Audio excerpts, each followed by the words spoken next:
Hey, HorseCenter fans, Matt and I are back with another great edition of the show. Matt, we're talking grade one races, mile and a quarter classic distance, coast to coast today.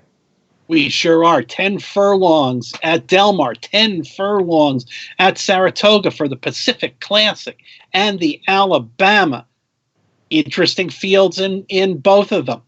Yeah, Matt, and Seeking the Soul is the favorite in the Pacific Classic. Dunbar Road is the favorite in the Alabama. Matt and I are both picking against one of them. See who that is. Plus, we're talking Chad Brown with Bricks and Mortar, Sister Charlie, and much more. Watch it all right now here on HorseCenter.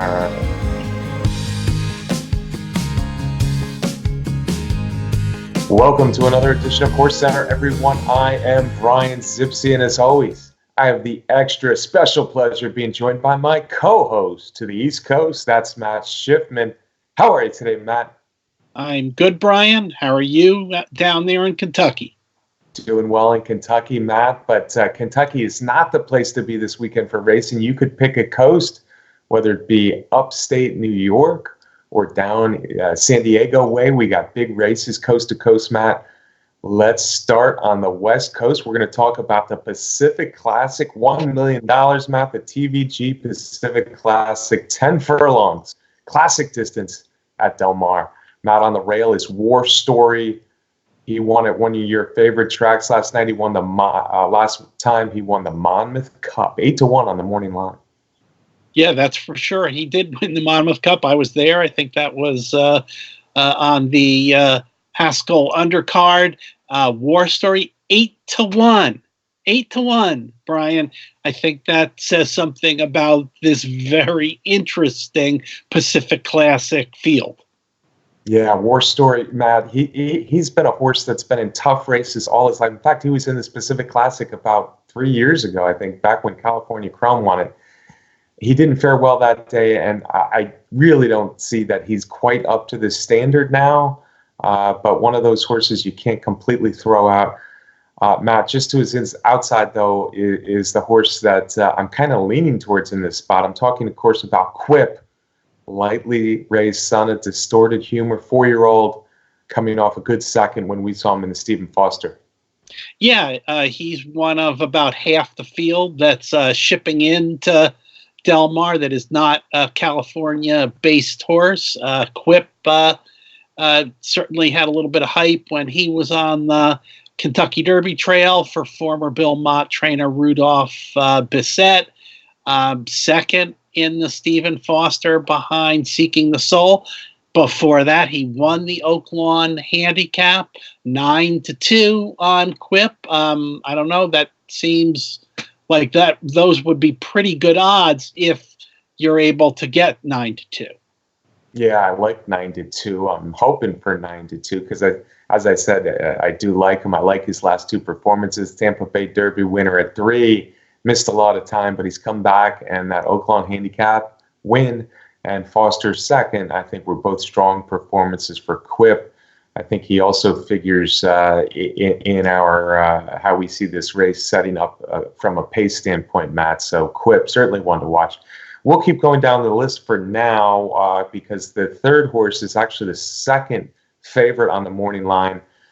We've been seeing Pavel, another horse, in big races now for a few years. Thought he ran a decent race, went fourth in the Dubai World Cup, an okay race while third in the Suburban, mile and a quarter at Del Mar. Does he merit those 7-2 morning line odds? Well, Brian, again, this is a very interesting Pacific Classic field, the grade one. I don't know, Brian, are there any grade one winners in the field? Anyway, Pavel, his big victory came when he found a field that was more at his level, and I think this is one of those. This is one of those fields. This is me here talking about Pavel, a horse that I have never particularly liked, but hey, I think he's got a shot in here. Do I like him at 7-2? Do I like him as the possible second choice? Probably not, but I think he's got a chance. Yeah, he does have a chance. And like I said, that Dubai World Cup this year at a mile and a quarter was a pretty good effort when he was fourth. He does have some good mile and a quarter races, Matt. And to answer your question, I believe, I could be wrong, but I believe Pavel was a Grade 1 winner last year. Right. And the Stephen Foster was still a Grade 1. And of course, Seeking the Soul, who we're going to talk about next, is a Grade 1 winner from the Clark Handicap a while back as well. We're going to go to the number 5, Seeking the Soul, because he is the morning line favorite, Matt. He is the horse who's probably the most accomplished in the field. And he's the horse coming off the best last race where he won the Foster. He wore down Quip in the Stephen Foster last time at Churchill Downs. Yeah, I think you described him well. He's a veteran of a lot of big races. Seems to be right there in a lot of them. Has finished second in several of them. Like you said, he did beat Quip in the Stephen Foster that is now a Grade 2 race. And again, he's facing a field here that is not nearly as strong as some of the fields he has faced before, like in the Pegasus World Cup, etc. Again, he's going to be the favorite. He deserves to be the favorite in here. Am I excited about betting on?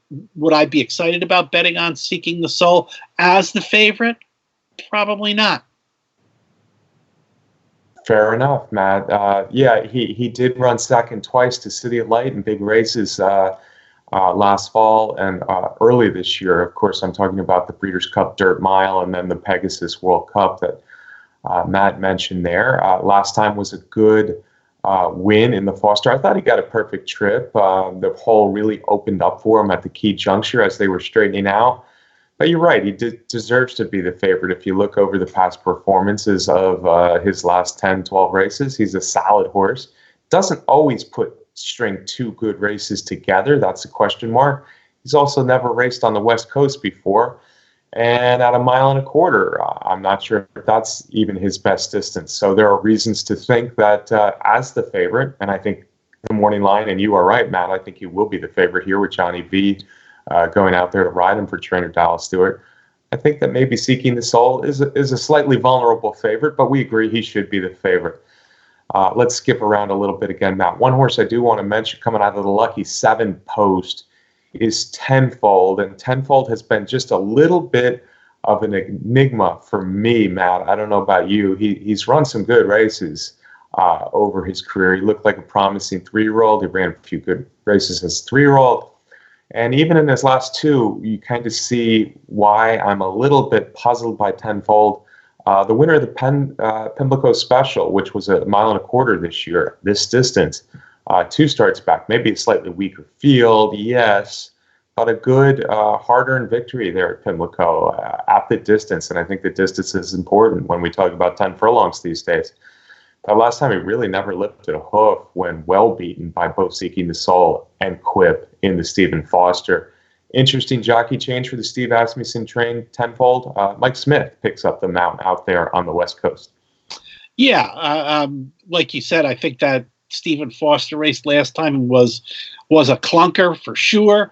I guess if you like Tenfold, you're going to say, I'm just going to draw a line through that race. Who knows what happened in there? And okay, fair enough. This is a Steve Asmussen runner. His horses are doing fantastic things this summer, but he's shipping out to California. And like you said, enigma is a good word to describe him. I guess I won't be surprised if he runs a good race at Del Mar, but there's others that I like better. Okay, for me, 8-1. The last race is so bad. 8-1 sounds real. Mike Smith may drop those odds down a little bit. I'm not sure.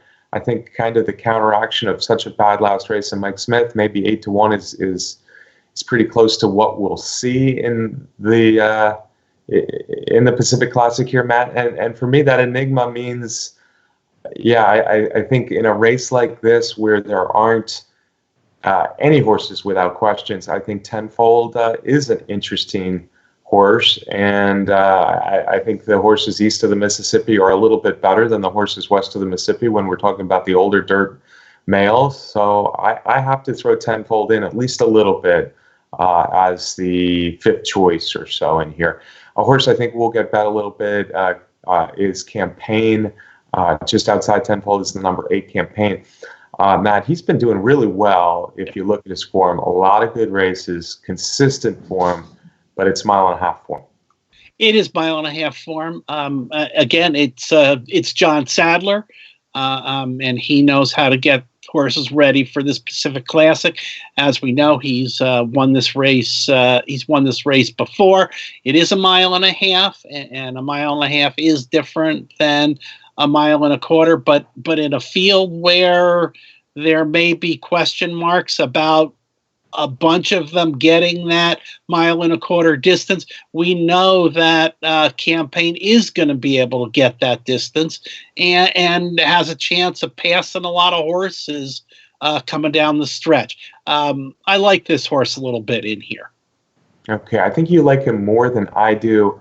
My issue is I just think the mile and a half form, Matt, is not going to hold up in the mile and a quarter races. I think we've seen that a little bit on the East Coast, where it's just a different class of horse running in these mile and a half races. I think they're just not quite as good as the 9 or 10 furlong horses.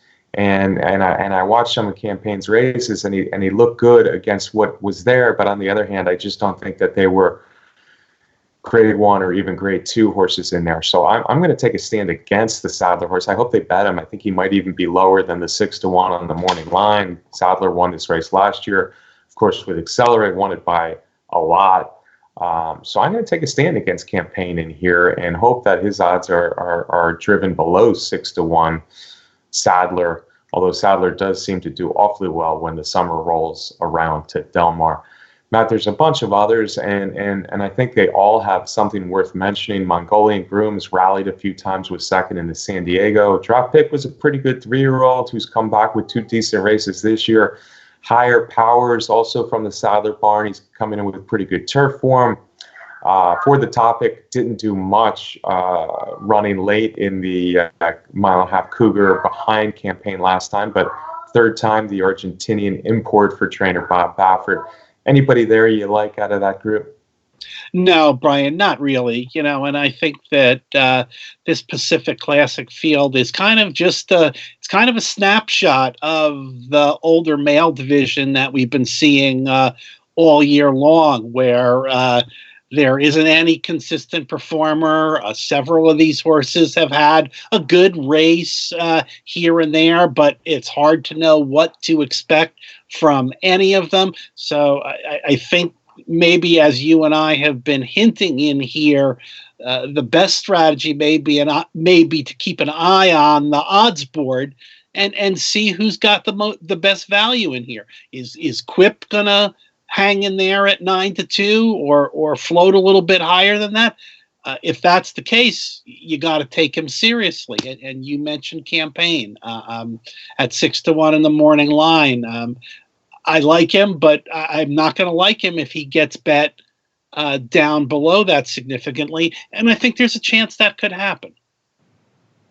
Yeah, I think we've identified the rightful favorite in Seeking the Soul, Matt. 3-1 on the morning line. He probably won't be too much lower than that, but I think it's a good bet that he is the favorite. After that, I'm not really sure what they do. Pavel, morning line, second choice. I'm not sure if he's the second choice. Quip, I could see them betting him a little bit more. Then again, maybe not. And Campaign 6-1, I just have a feeling he'll get some money, maybe below 6-1. So I'm going to take a little different strategy. I'm assuming Seeking the Soul is the favorite.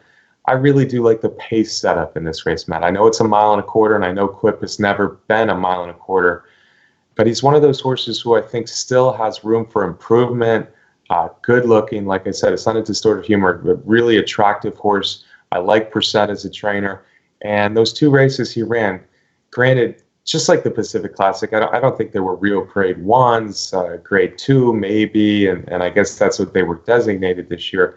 I think Quip gets the lead early, and I think at a mile and a quarter, maybe they don't bother him too much early. He showed that he's a game horse in both of those last 2 races. A little improvement, leave him alone early. My pick in here, Matt, is Quip. Yeah, I think that's fair enough. There is no real speed horse in here. There's a couple in here that like to be close to the pace, and there's a bunch of them that want to be stalking. So I think the scenario that you're painting there is a possibility. I also like Quip in there, but I'm going to go and side with Sadler and Campaign. Okay, so Matt and I are picking the third and fourth choices on the morning line. Hopefully we get those odds. I say Giroux goes right to the lead on Quip and can go all the way around. Matt likes the horse who's been picking up horses at a distance, Campaign for trainer John Sadler. That's the Pacific Classic on Saturday, Matt. And to me, as we swing to the other side of the country, to me, the more interesting race, actually, also at a classic distance, 1.25 miles on the dirt, this time at Saratoga, is the Alabama. Matt, 3-year-old fillies going 10 furlongs. You don't see it a lot. And this is an historic and important race in a division that's still up for grabs. We could see some real shifting in the division here in Saturday's Alabama. Right from the rail, Matt, we assume Dunbar Road is going to be well-liked for trainer Chad Brown. Yeah, no question. Dunbar Road will be the favorite here. Remember, Dunbar Road first appeared on the 3-year-old filly picture when she finished second in the Gulfstream Park Oaks behind Champagne Anyone in there. And suddenly people knew Dunbar Road's name. That was only in her second start, and Chad Brown wanted badly for her to run in the Kentucky Oaks, but she was sitting just outside the points total needed to get in, and she did not get in the race in the Kentucky Oaks. And we know what's happened since then. She's come back and won an allowance race, and then she won the Mother Goose, giving Chad Brown that two-prong leadership of the 3-year-old division with Guarana, who also has emerged to be a talented filly when she won the Coaching Club American Oaks. Right after those two races, Chad Brown didn't hesitate to say that Dunbar Road was his horse to go in the Alabama. He seemed very confident, does seem very confident that she can handle the 10 furlong distance. Yeah, Matt, I'm gonna give you a few different opposing ideas here on the favorite. Dunbar Road I've liked since I saw the maiden race at Gulfstream Park. She was a monster in the maiden race. I think she looked like a horse who was only making her second start. When she was beaten in a very tough edition of the Gulfstream Park Oaks, allowance win was good, and then the Mother Goose, she just gave every indication of being a powder keg ready to explode in that Mother Goose. Looking at that race, she's just behind horses, between horses, just sitting, waiting, and looks like a horse ready to explode. Also looks like a horse who's able to be relaxed early. I think she's the best 3-year-old filly in the country. I think she's the best 3-year-old filly in the barn, which may be the same thing, what I'm saying there. Dunbar Road I actually like better than Guarana, especially if we're looking at distances at 9 furlongs and more. That's how much I like this daughter Quality Road, and I guess I've always liked her. But the Mother Goose, if you watch it, how much horse was being sat on when Dunbar Road was waiting and waiting and waiting to just take that race over. I think she's that good. Unfortunately, she's going to be a heavy favorite in here. There's no doubt. It's a good, strong field. Breaking from the rail, even money-ish.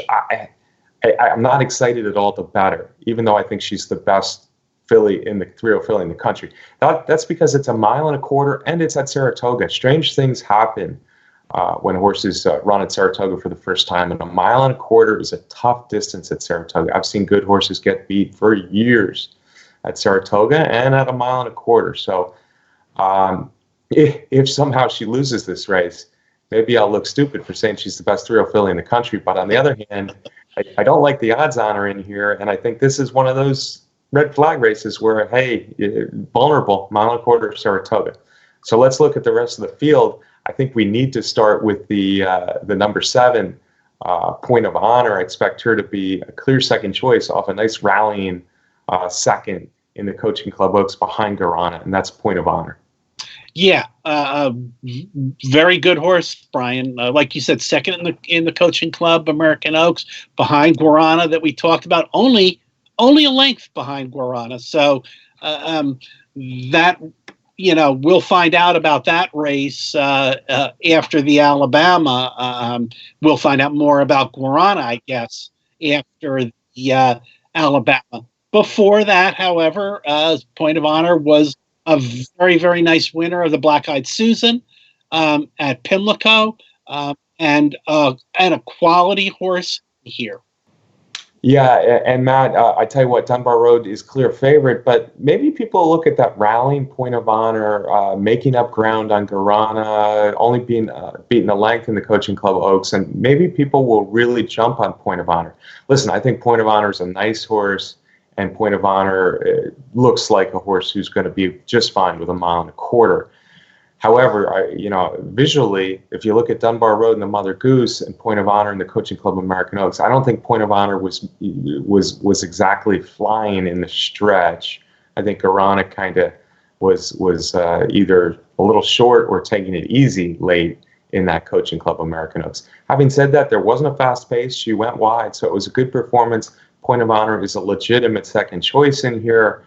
It'll be interesting to see if they're 4-5 and 7-2, or if Dunbar Road and Point of Honor are closer to 7-5, 2-1, because then I think Dunbar Road is more my play at similar odds. Now, there are a bunch of other good horses in there. Are they good enough to beat Dunbar Road and Point of Honor is the question. Let's start with Lady Apple, the daughter of Curlin. If you look at her form in this year, Matt, she's 4-5 this year. She was third in the Kentucky Oaks. That's her only loss. She's coming off a hard-earned victory in the Iowa Oaks. Is Lady Apple good enough to upset the apple cart here in the Alabama?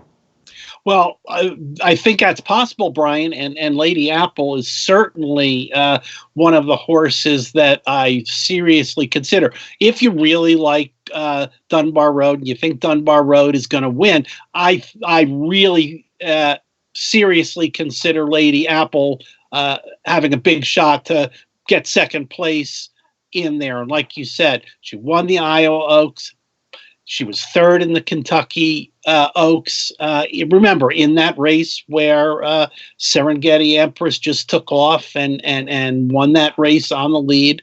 And before that, won the Fantasy Stakes at Oaklawn Park from the Red Hot Barn of Steve Asmussen, and you mentioned earlier tenfold getting Mike Smith, and that's probably because the Asmussen regular rider Ricardo Santana is staying at Saratoga to ride Lady Apple. That's right. Lady Apple is a nice horse. This is the acid test. I'm really not sure. The question is, she's good enough, but she's interesting because again, really little that you can say against Lady Apple in her cases this year. Now, the horse she beat last time is also one that we need to talk about. I'm talking about a daughter of Candy Ride named Eulalie.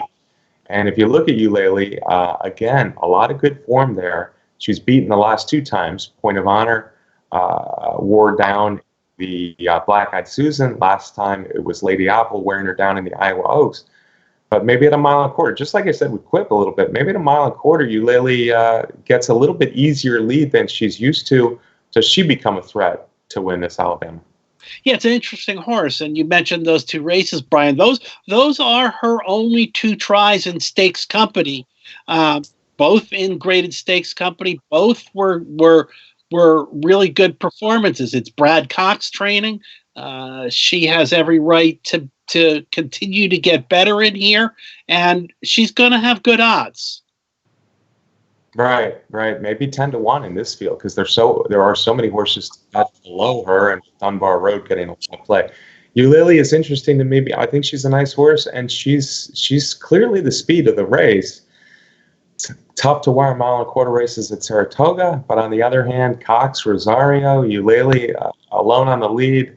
I think she's a horse you want to put into your exotics at the very least. We haven't even talked about the horse that beat both Dunbar Road and Point of Honor down in Florida. That's Champagne Anyone, Matt. It was at a time when, of course, Dunbar Road and Point of Honor were very inexperienced. Champagne Anyone beat him in the Kentucky Gulfstream Oaks. Since then, she's come back with a decent fourth in the Kentucky Oaks, a not so good fourth in the Coaching Club American Oaks. I have a hard time being too high on her after what I saw in the Coaching Club American Oaks.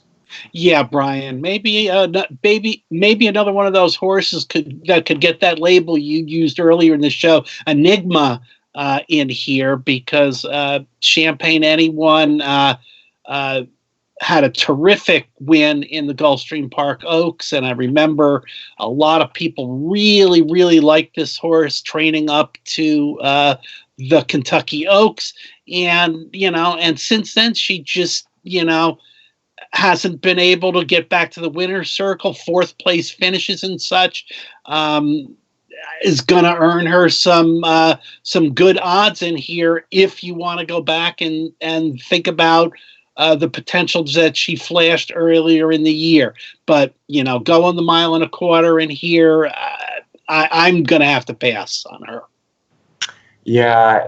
Unfortunately, I'm probably leaning against not including her, but I will say this. The Kentucky Oaks probably was better than it looked on paper. I think it was hard to rally in that race.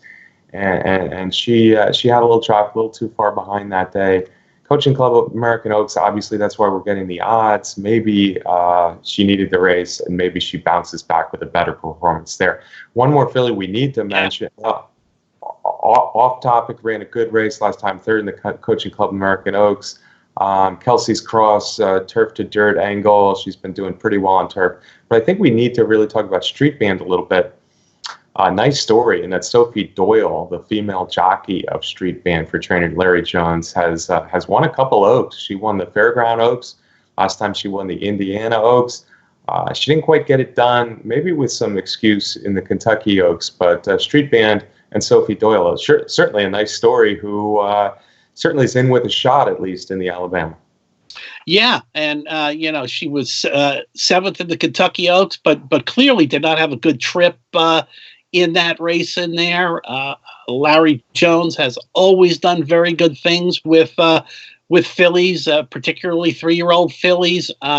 So I kind of like her in here. I think that she's a horse that has a good chance of having some run left in her at the end of the 10 furlongs. Fair enough, Matt. We mentioned a lot of good fillies in here. Dunbar Road, Point of Honor, Lady Apple, Eulalie, Street Band, Champagne Anyone. So it's a good addition of the Alabama. Unfortunately, I just have really strong feeling that Dunbar Road is a monster, a bit of a monster. Like I said, Alabama, 1.25 miles at Saratoga is dangerous. So I'm just gonna tepidly walk into this one as a betting race. I want to see what Dunbar Road can do in here. How about you? Yeah, I kind of feel the same way. One of the stories at Saratoga this summer has been Chad Brown. He's dominating the trainer standings again. His horses are getting heavily supported, each and every one of them, which they should, because his horses always go to the post ready to run. But it makes it really hard, Brian. You think about taking a shot, or you do take a shot to beat Chad Brown in some of these races, and he just wins so many of them, particularly these big races in here. So it's kind of been the story of Saratoga. So I'm not going to try and beat Dunbar Road. I think Dunbar Road's going to win. But if I'm playing an exacta, my top choice for second place is Street Band. Street Band. Okay. Well, there should be some odds there for Street Band. Again, a nice story. Speaking of Chad Brown, I do like a horse this weekend, and it's actually Chad Brown trainee. Big surprise. I do want to use Cambier Park quite a bit in the Delmar Oaks. I think she won't be a heavy favorite by any means, if the favorite at all, in a big field out there. But I think she's going to show her class in the Delmar Oaks. So that's the race. I believe it's the race before the Pacific Classic on Saturday at Delmar. So I'll be really using Cambier Park as my play of the day in the Delmar Oaks at Delmar on Saturday. And let's just keep talking about Chad Brown. How big a day did Mr. Brown have at Arlington Park on Saturday afternoon? Yeah, I don't know if big is even a big enough word to describe the kind of day that he had out in Chicago with four of the graded stakes races he won, including all three of the grade one races out there. And two of them were with, two of the best horses in the country right now, Brian. Bricks and Mortar, once again, winning with confidence. Five for Yes. five this year, 4 grade one wins. I don't know, Brian. He's certainly the big front runner for Horse of the Year right now. And Sister Charlie, 2 for 2 this year again. Second, Beverly D. Another just staggeringly impressive performance. Yeah, bricks and mortar. Let's watch this bricks and mortar million, Matt, because bricks and mortar. There was a time, I don't know, maybe I'm looking at this too much, but there was a time in the stretch where I'm like, ooh, bricks and mortar might have some trouble here, and then of course he just finds another gear, he kicks it in late. I guess I was never too worried about him getting up for what it's worth in the Arlington Million, but like you said, 5 for 5, 4 grade one wins, 1 grade two. Yeah, I said he was going to be the Horse of the Year a while ago, and I remember a lot of people saying, no, turf horse or Breeders' Cup question mark. But I tell you what, I think he's already done enough to be the Horse of the Year. We'll see what happens. Of course, the Breeders' Cup, of course, is gigantic as far as the Eclipse Awards and the Horse of the Year, but bricks and mortar has just been so reliable, so dependable, and that irresistible kick. We saw it again in the Million. The filly Magic Wand ran a huge race in the Million, but she really had no chance to hold off bricks and mortar in that big race at Arlington Park. And then the Chad Brown hits just kept coming, where they came before and after, I should say. All the graded stakes that day, all the big stakes that day went to Chad Brown. Sister Charlie, man. Now we're talking Sister Charlie. Now we're watching Sister Charlie here on the replay, and kind of a strange race in that Peter Brandt owned Chad Brown trained Thais really did much more than she needed to early. In Europe you see this sometimes more often. It was a true case of a pacemaker. 109 and change match. She opened up so many lengths. They weren't entered. People were betting Thais as an individual entry. So yeah, we're going to talk Sister Charlie, but a little question mark for the way horses are not entered these days when they used to be, because it's pretty clear to me anywhere that Thais was used only as a pacemaker for Sister Charlie. And if they were really serious about Thais winning the race, they wouldn't have done what they did early. Yeah, I agree with that, Brian. But at the end of the day, it was Sister Charlie again. I wouldn't say that she reeled in Thais, but after setting those kind of fractions, she just gave it up. But Sister Charlie is a tremendous filly again, heading into the Breeders' Cup. Yeah, Sister Charlie was she was moving like a tremendous machine, if you will, Mr. Schiffman. She not only inhaled a wilting Thais, but she inhaled everybody in the field. I mean, it was a monster performance again in the Beverly D. Just a huge time on the tote board, and as good as she was last year as a 4-year-old. Her 2 races this year are just ultra impressive enough to make us wonder what would happen if Brown ever put Sister and Charlie and Bricks and Mortar in the same race. We're talking about the good chance Bricks and Mortar is the Horse of the Year, but Sister Charlie's just been absolutely fantastic in her 2 races, the Diana and then the Beverly D on Saturday.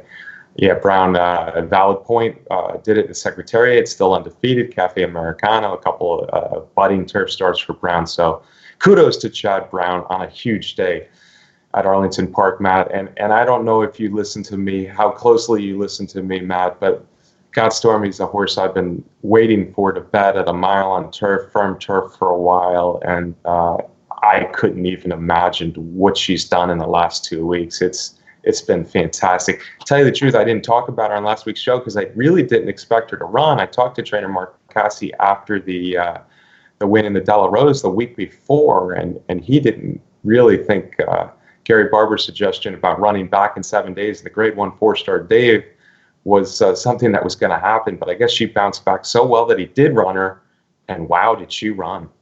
She certainly did, Brian. Hey, we shouldn't be surprised about Mark Cassie making a move like that. He is a little bit of a throwback trainer that believes that when your horse is good and your horse is sound and your horse is healthy, run him.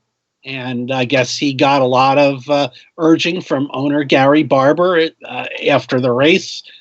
Cassie said it was Barber's idea, and he just went along with him. I don't know. I think he was being a little modest there and flattering his owner a bit in there. But hey, got Stormy, terrific win. A filly had never won the 4-star Dave before. Got a huge speed figure in there. It was a course record on the Saratoga turf. Like you said, that was very hard and very firm and very fast. But hey, that's your girl. She made you proud. Yeah. Luckily, I've had money on her the last 2 times. Big wins at Saratoga. And again, getting back to that point, Mark Cassie, Gary Barber talked about the 4-star Dave that day at the De La Rose. And Mark Cassie was like, well, that's a week away. So it just didn't seem to me like they were going to do it. But I'll tell you what, the De La Rose was just so easy. And then she ran the same race again in the 4-star Dave, only this time she was asked to run a little bit more, and you saw the results. So they're talking Tappan Part 2 in the Cassie barn. Long way to go before she reaches the heights of Tappan, obviously. But these 2 mile races, I think the Woodbine Mile will be next for the daughter of Get Stormy. Got Stormy on a serious roll now, and add another top-notch, this one not chained by Trad Brown, another top-notch turf female into a really strong mix of turf females, Matt Shipman. That's our show today, folks. Pacific Classic Alabama Day on Saturday. Don't forget Cambier Park in the Del Mar Oaks before the Pacific Classic. Can I get a parting shot from you, my friend?